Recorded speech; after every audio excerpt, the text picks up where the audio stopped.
आज हम चित्रलेखा उपन्यास के प्रमुख अंशों की व्याख्या भाग 2 पर चर्चा करेंगे।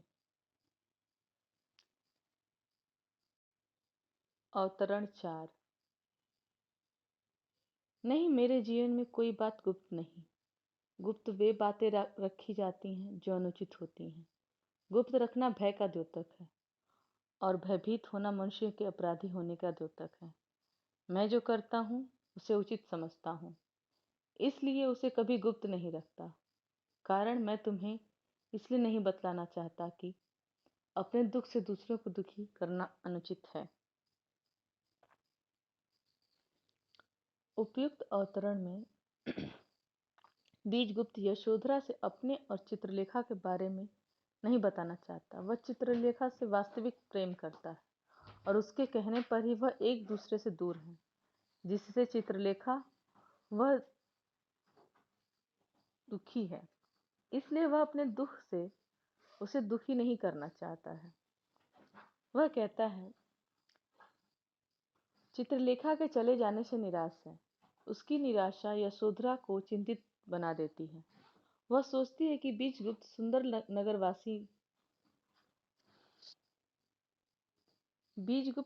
नगर काशी में आए हैं, फिर भी खुश नहीं हैं।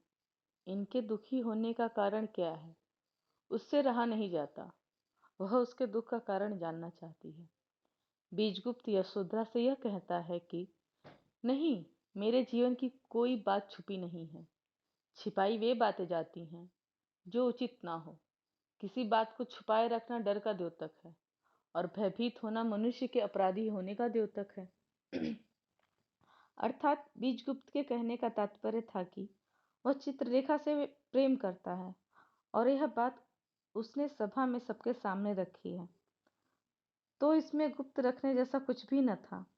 लेकिन वह सोच रहा था कि यदि यशोधरा को ज्ञात होगा कि वह चित्रलेखा से प्रेम के कारण उससे विवाह नहीं कर सकता, तो शायद यशोधरा भी दुखी हो जाएगी। बीजगुप्त का कहना था कि वह जो कुछ भी करता है उसे उचित समझता है, इसलिए वह वे बातें गुप्त नहीं रखता। कारण बस इतना था, वह यशोधरा को इसलिए नहीं बताना चाहता था कि अपने दुख से दूसरों को दुखी करना ठीक नहीं है। बीजगुप्त नहीं चाहते थे कि उसका दुख जानकर अन्य व्यक्ति भी दुखी हों। यह सब जानकर यशोधरा को ऐसा प्रतीत होता है कि यदि इस विषय में उसने और बातें छेड़ी तो इससे बीजगुप्त और ही ज्यादा दुखी हो जाएंगे, इसलिए वह चुप हो जाती है।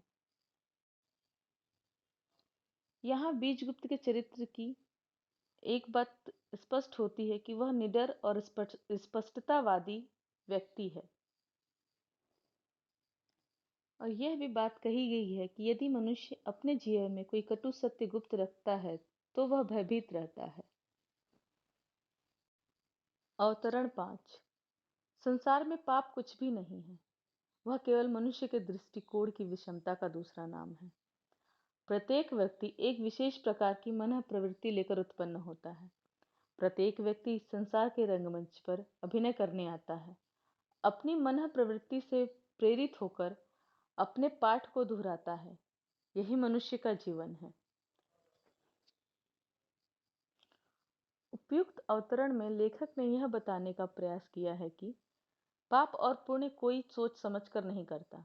मनुष्य केवल वही करता है जो उसे करना पड़ता है। अर्थात ना वह पाप करता है और ना ही पुण्य। इसलिए संसार में पाप की कोई परिभाषा नहीं है। उक्त बातें रक्तांबर द्वारा श्वेतांग और विशाल देव से उस समय कही जा रही हैं जब वे दोनों अपने 1 वर्ष का समय पाप के ढूंढने में अपने अपने अनुभव लेकर पुनः आते हैं। रक्तांबर ने जब श्वेतांग और विशाल देव से अपने बारे में पूछा तो दोनों की पाप की अवधारणाएं अलग अलग थीं, क्योंकि वे दोनों अलग अलग परिस्थितियों में रह रहे थे। महाप्रभु रत्नांबर ने उन्हें अंतिम पाठ सिखाते हुए कहा कि संसार में पाप कुछ भी नहीं है, वह केवल मनुष्य के सोच की विषमता का दूसरा नाम है। प्रत्येक व्यक्ति एक विशेष प्रकार की मन प्रवृत्ति लेकर उत्पन्न होता है।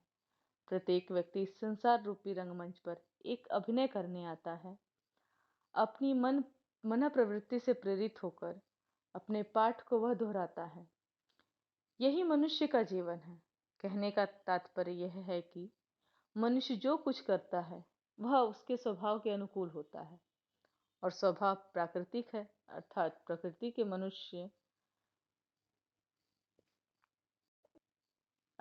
प्रकृति मनुष्य के मस्तिष्क में जैसे स्वभाव की रचना की है वह ठीक उसी प्रकार अपना कार्य करता है। वह स्वयं का स्वामी नहीं, बल्कि वह परिस्थिति का दास है। परिस्थिति मनुष्य में जैसी करवाती है वह उसके अनुकूल अपना जीवन जीता है। मनुष्य विवश है, उसे परिस्थिति के समक्ष झुकना ही पड़ता है। वह करता नहीं है, केवल साधन है। वह संसार में केवल साधन मात्र है। जिस प्रकार से वह उपयोग लाया जा सके उसे उसी प्रकार संसार में प्रस्तुत होना पड़ता है। आगे लेखक कहते हैं कि इसमें पुण्य और पाप कैसा? परिस्थितियों में पुण्य और पाप की जगह नहीं है। मनुष्य यह सोचकर कार्य नहीं करता कि वह पाप कर रहा है। हर व्यक्ति सुख चाहता है। सुख के केंद्र अलग अलग होते हैं। कुछ व्यक्ति सुख को धन में ढूंढते हैं, कुछ सुख को मदिरा में देखते हैं, और कुछ सुख को त्याग में देखते हैं। लेकिन संसार में रहने वाले प्रत्येक व्यक्ति का एकमात्र लक्ष्य होता है सुख प्राप्त करना। कोई भी नहीं चाहेगा कि उसके किसी काम से किसी भी व्यक्ति को दुख पहुंचे। यहाँ रत्नांबर अपने दोनों शिष्यों को यह बताना चाहते हैं कि हर व्यक्ति परिस्थितियों का दास होता है। लोग जिस परिवेश में रहते हैं उसी के अनुसार उचित अनुचित पाप पुण्य का निर्धारण भी करते हैं। यही कारण है कि यहाँ श्वेतांग कुमारगिरी को पतित कहता है और विशाल देव बीजगुप्त को पतित कहता है। परिस्थितियों के अनुसार ही पाप और पुण्य की परिभाषा भी गढ़ी जाती है।